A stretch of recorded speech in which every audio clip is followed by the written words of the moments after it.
하나님 말씀은 사무엘하 13장 15절에서 27절까지의 말씀입니다. 사무엘하 13장 15절에서 27절입니다.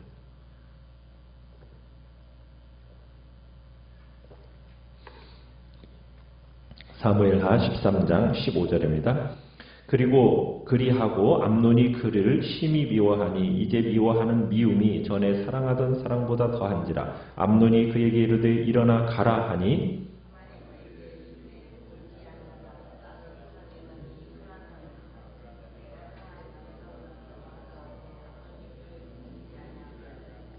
그가 부리는 종을 불러 이르되 이 계집을 내게서 이제 내보내고 곧 문빗장을 지르라 하니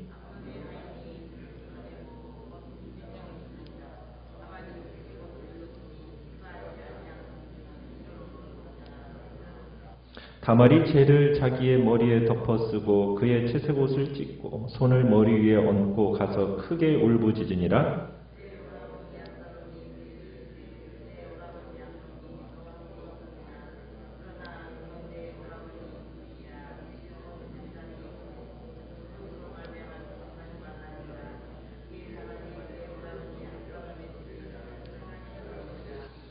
다윗 왕이 이 모든 일을 듣고 심히 노하니라.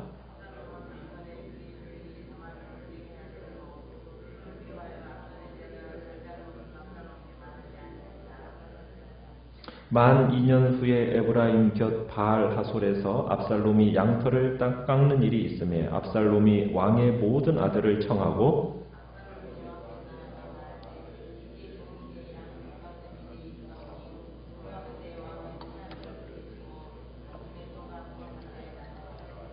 왕이 압살롬에게 이르되 아니라 내 아들아 이제 우리가 다 갈 것 없다. 내게 누를 끼칠까 하노라 하니라. 압살롬이 그에게 간청하였으나 그가 가지 아니하고 그에게 복을 비는지라.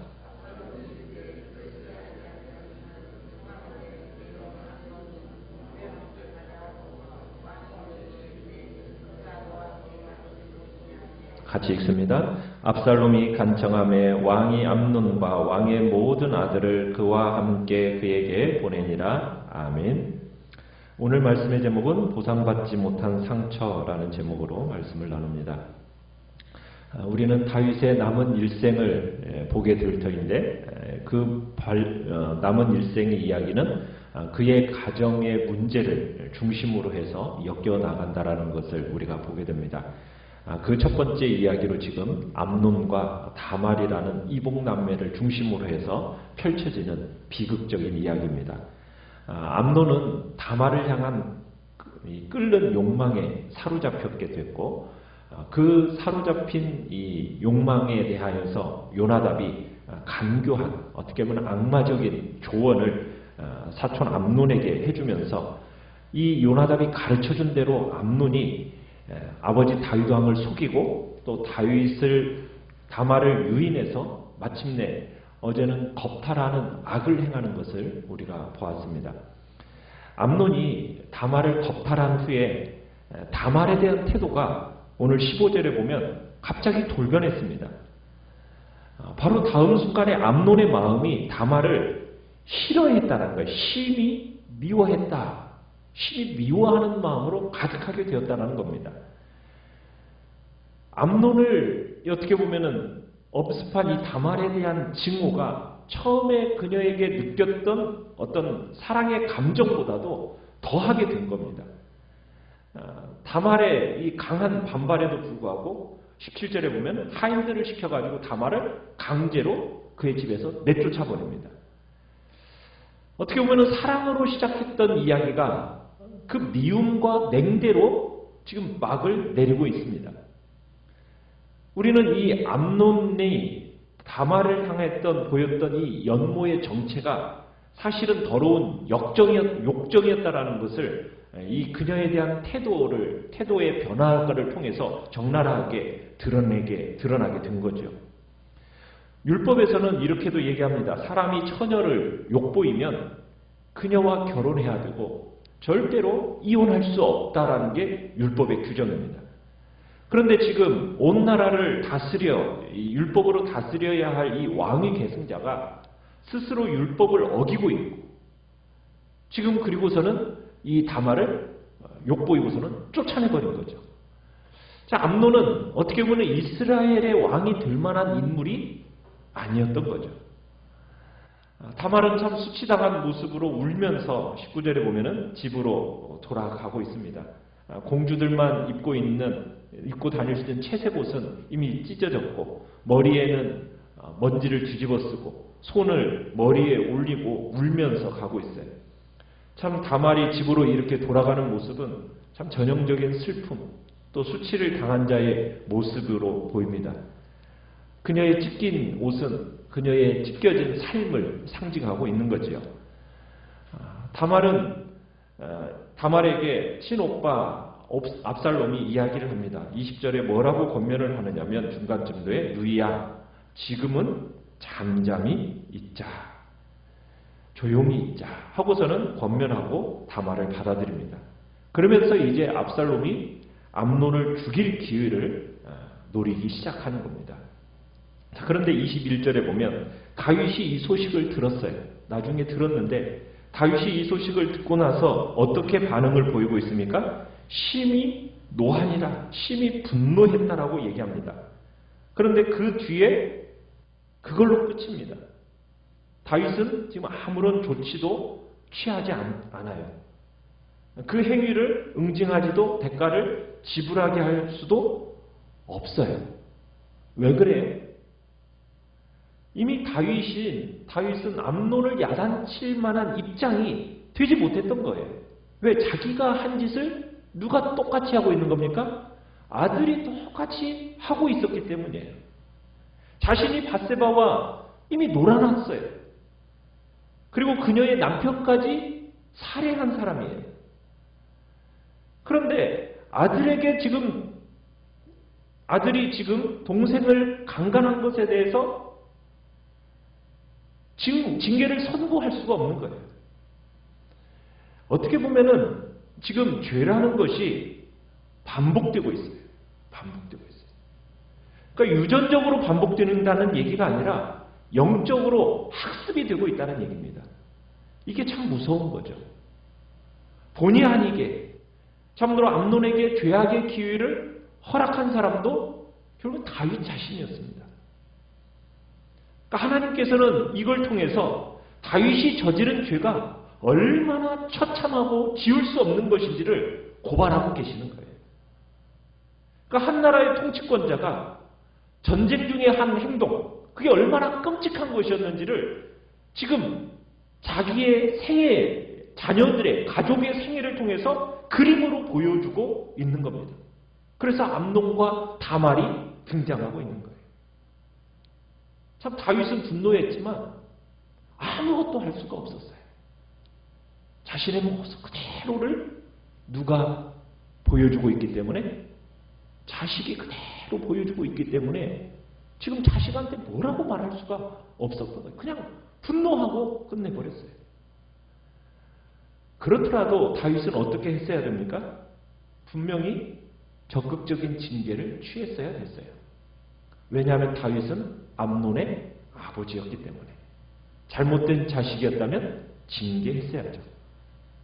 시간과 장소를 초월하는 범우주적인 아버지의 책임이기 때문에, 또 여호와의 율법을 모든 사람에게 공정하게 적용해야 할 왕이었기 때문에 이 일을 했어야 되는데 다윗은 하지 못합니다. 율법은 근친상간하는 자를 돌로 쳐 죽이라고 명령을 했어요. 그런데 다윗이 암논을 처형하지는 않더라도 뭔가를 조치는 취했어야 되는 아쉬움이 남는 거죠. 그런데 이 다른 사본에서는 다윗이 왜 암논을 징계하지 않았는가? 이런 설명을 덧붙이고 있어요. 그러나 다윗은 그의 아들 암논의 마음을 슬프게 하지 않았다. 그는 첫째 아들이었고 다윗은 그를 사랑했기 때문이다. 그러니까 왕권을 이어받을 아이라고 하면서 오냐 개망냥이로 키웠다라는 것이 다른 사본의 이야기예요. 자, 다윗이 이렇게 암논을 징계하지 않자 문제가 발생합니다. 압살롬이 아무런 말도 하지 않고 마음에 22절에 보면 독을 품기 시작해요. 압살롬의 침묵이 이제는 이 사건이 초래한 가장 불길한 결과입니다. 문제를 방치하는 결과가 어떻게 빚어지는지를 보여주고 있어요. 결국 이 일의 결과가 우리가 이제 나중에 보겠지만 7년이라는 긴 시간이 걸립니다. 이때 정리되었으면 쉽게 해결되었을 것이라는 아쉬움이 남는데, 죄라는 것은 방치하면 방치할수록 어떻게 됩니까? 눈덩이처럼 큰 결과를 가져오게 됩니다. 다윗이 아버지의 역할을 제대로 해서 암논을 징계했다면 훗날 압살롬이 그렇게까지 아버지를 업신여기는 일은 없었겠죠. 죄라는 것은 방치되면 안 됩니다. 지혜로운 사람은 죄라는 것을 어떻게 합니까? 그때 해결해야 되는 거죠. 참 어떻게 보면 다말이라는 인생은 더 안타깝습니다. 암논의 성적인 충동을 만족시키는 데 사용되어진 어떻게 보면 도구가 되어서 버림받은 심정으로 살아갈 수밖에 없었던 것이 참 다말의 인생입니다. 앞으로도 참 평생 다른 사람과 결혼도 못하고 수치스러운 모습으로 살아야 하는 거죠. 참 한 여인의 일생이 한 남자의 욕정으로 말미암아 너무나 쉽게 이렇게 무의미하게 짓밟혀 버렸습니다. 참 암논의 괴물 같은 그 모습. 그런데 이 사람이 지금 지명된 다윗의 후계자입니다. 결코 이스라엘의 왕이 되어서는 안 될 사람이 왕의 후계자라는 사실에 인상을 주고 있는 겁니다. 나중에 이 암논이 왕이 된다면 어떤 왕이 되겠습니까? 참 앞뒤 가리지 않고 자기가 원하는 모든 것을 취하는 그런 왕이 될 것이 뻔합니다. 그런 인격적으로 부족한 사람이 왕이 과연 돼야 될 건가? 이제 그런 마음이 드는 거죠. 23절에 가보면은 이제 암논이 다말을 강간하고 돌보지 않고 버려둔 지가 몇 년이 흐르게 됩니까? 2년이 지나가게 됩니다. 자, 어떻게 보면 모든 것이 본 모습으로 되돌아가는 것처럼 보입니다. 그 사건도 세월에 묻히는 듯 보여요. 참으로 그에 비하면 다말은 20절 끝에 보면 어떻게 지냈다고 얘기합니까? 오라버니 압살롬의 집에서 처량하게 지냈다. 참 어떻게 보면 슬픔과 수치에 잠겨서 오빠의 집에서 삶을 비관하며 하루하루를 살아가고 있었던 거죠. 참 처량한 일생을 보내게 되는 겁니다. 폐인이 되어버린 겁니다. 참 하나님께서는 다윗의 죄는 용서하셨지만 그 죄를 대가를 이런 식으로 묻고 계시는 겁니다. 다시는 이런 일이 일어나면 안 된다. 나단 선지자를 통해서 예고한 대로 보여주는 거예요. 참 아버지로서 이보다도 더 가슴 아픈 일은 없죠. 참 안타깝지만 다윗의 분노는 거기까지였고 이제 끔찍한 압살롬의 복수를 보게 됩니다. 자, 압살롬은 암논을 죽이겠다는 그 복수의 일념으로 음모를 꾸미고 2년을 기다려요. 참 그 2년 동안 한순간도 이 사건을 잊지 않고서는 마음속으로 칼을 갈면서 기회를 기다렸던 겁니다.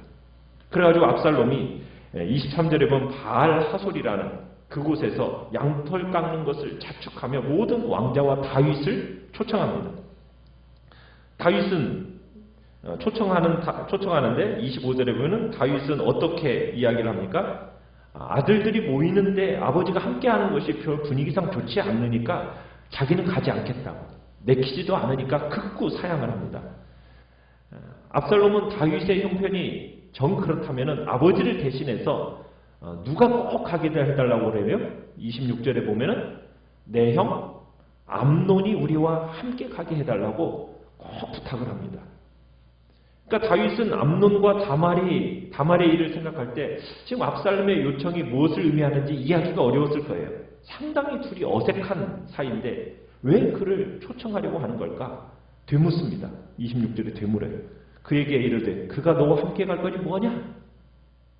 왜 초청하냐? 그런데 27절에 보면 압살롬이 계속 끊임없이 간청을 합니다. 계속 조릅니다. 그래서 그렇게 하도록 허락을 하죠. 아마도 다윗은 압살롬이 암논에 대해서 이렇게 제안할 거라고 생각했는지도 모릅니다. 형님, 지난 날엔 잊어버리고 앞으로는 사이좋게 지냅시다. 과연 사이좋게 지내다라는 이야기가 과연 나오는 것인가? 어떻게 보면은 다윗의 판단력이 흐려졌고 압살롬은 암논을 죽이려 하는데 다윗은 그가 암논과의 관계를 회복하려고 잔치에 부른 것이라고 판단하게 된 거죠. 참 우리는 다윗이 이 암논의 잘못에 대해서 마땅한 조치를 취하지 않은 결과 암논과 압살롬 사이의 갈등은 증폭되고 결국은 화목해야 할 가정이 술수와 반목과 또 혈투로 끊이지 않게 되는 참 안타까운 가정의 모습을 보게 됩니다. 암논의 결국에는 이제 내일은 암논의 그 죽음과 함께 문제가 해결되는 게 아니었어요. 압살롬에게 어떻게 보면 비극적인 사건을 예고하는 새로운 문제가 시작될 뿐이었죠. 참 다말은 이에 대한 어떠한 정당한 보상도 받지 못합니다. 암논의 죽음이 다말의 정당한 보상은 또 아니었거든요. 결국 압살롬 개인의 보복에 불과했던 거예요. 그래서 이후 다말은 그렇게 조용히 이야기 전면에서 소리 없이 사라지고 맙니다. 참 이기심과 욕망에 의해서 자기 자신은 물론 주변 사람들에게 큰 상처를 가져온다는 것을 우리는 이 모습을 통해서 보게 돼요. 그 사이에 참 힘없이 쓰러져가는 상처 입은 약자의 모습들이 있다라는 거죠. 그 상처 입은 약자는 우리의 삶 속에 과연 누구일까? 우리는 그들을 위로할 수 있는 자로 우리는 서야 됩니다. 자신의 슬픔, 상처, 감히 내보이지도 못하고 또 속으로만 그 상처와 아픔을 사귀는 연약한 자들이 있습니다. 다말과 같은 연약한 자들. 우리는 그러한 자들을 긍휼의 마음을 품고 그들을 위로하는 자리에 서는 것이 우리 믿는 자들의 합당한 모습임을 또한 오늘 본문에서 가르쳐주고 있습니다. 오늘 말씀을 생각하면서 여러분들이 기도하시고요. 연약한 우리의 지체들을 위해서 기도해 주시기 바랍니다.